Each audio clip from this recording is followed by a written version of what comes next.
Oui,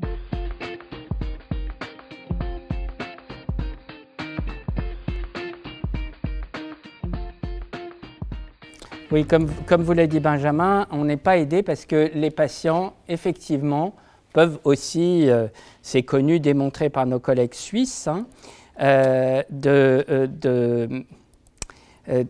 ils prennent leur traitement juste avant, donc dans la semaine qui précède et dans la semaine qui suit. Donc il y a une période dans laquelle ils vont équilibrer leur pression artérielle et puis ensuite ils vont l'arrêter.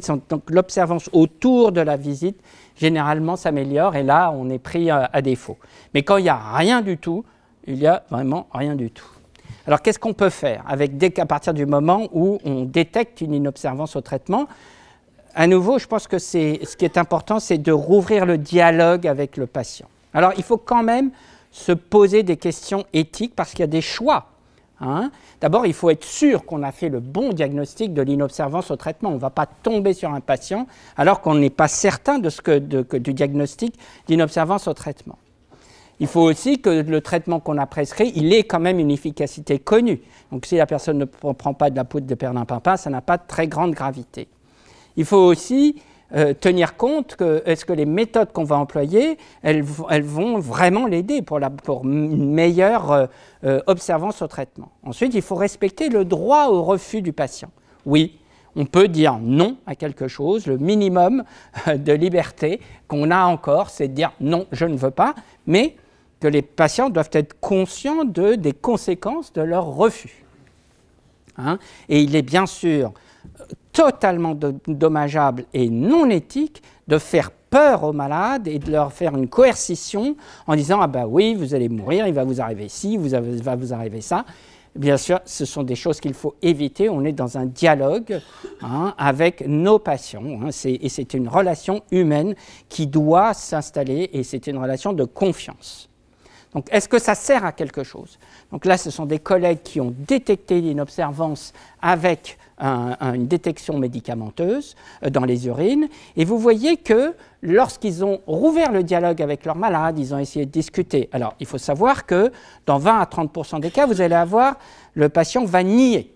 Il va vous dire non, c'est une erreur diagnostique. Ce n'est pas grave. Il faut recommencer, réexpliquer, etc. Être ouvert et bien écouter le patient, éventuellement refaire des dosages pour qu'il arrive lui-même il ne se sent pas très bien dans cette relation, mais vous devez le faire arriver à ce qu'il vous explique les raisons pour lesquelles, finalement, il a de grandes difficultés à prendre le traitement. Et lorsqu'on rouvre à nouveau le dialogue, vous voyez, lorsqu'on regarde la pression artérielle, chez ceux chez qui on a passé du temps à leur expliquer, la pression artérielle va rebaisser et donc il peut y avoir un impact positif. Alors, il n'y a pas une seule stratégie qui soit meilleure que l'autre. Hein, c'est souvent une stratégie multiple. On vous a parlé de l'automesure tensionnelle, c'est-à-dire engager les patients dans leur prise en charge pour qu'ils comprennent. Il faut bien comprendre, il faut qu'ils comprennent bien les conséquences de l'inobservance au traitement. Vous avez les piluliers électroniques, vous avez éventuellement les rappels SMS. Encore que moi, si j'avais cette chose-là qui me sonnait tout le temps dans ma poche, eh bien, je deviendrais fou.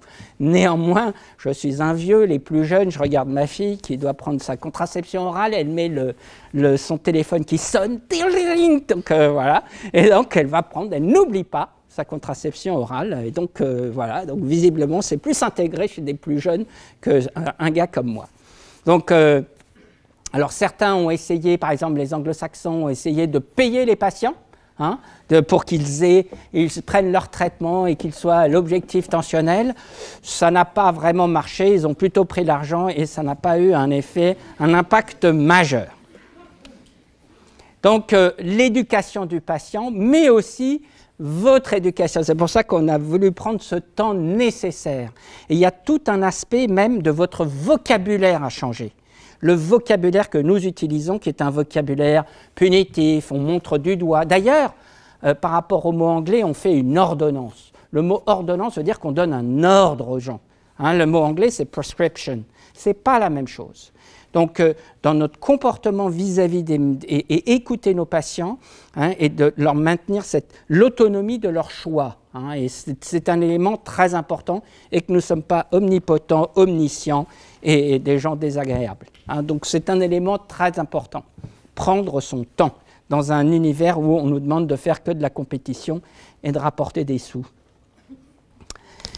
Donc, ça, on l'a déjà vu rapidement, je crois que c'est un de nos collègues ici qui en a parlé. Voilà l'impact de changer les prises médicamenteuses multiples en comprimés, en monoprise. Vous voyez, donc lorsque vous combinez les médicaments antihypertenseurs, ça a été étudié bien sûr dans des essais thérapeutiques, vous allez avoir environ un tiers des patients qui vont avoir une amélioration de leur observance au traitement. Donc c'est en faveur de l'utilisation des médicaments en combinaison, quelle que soit la maladie, diabète, hypertension, enfin ce que vous voulez.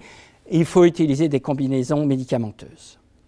Donc, les méthodes générales, expliquer bien correctement les objectifs et la nature du traitement, utiliser les combinaisons à dose fixe, utiliser l'automesure tensionnelle, donner des rendez-vous réguliers, voire peut-être des rendez-vous dématérialisés. Aujourd'hui, de plus en plus, c'est possible. S'aider des autres professionnels de santé, les pharmaciens, les infirmières, la famille des patients. Et je trouve que c'est un aphorisme aussi par des collègues américains qui est parler avec le patient et ne pas parler au patient, ce qui n'est pas du tout la même chose. Merci pour votre attention et Benjamin et moi, on est là pour...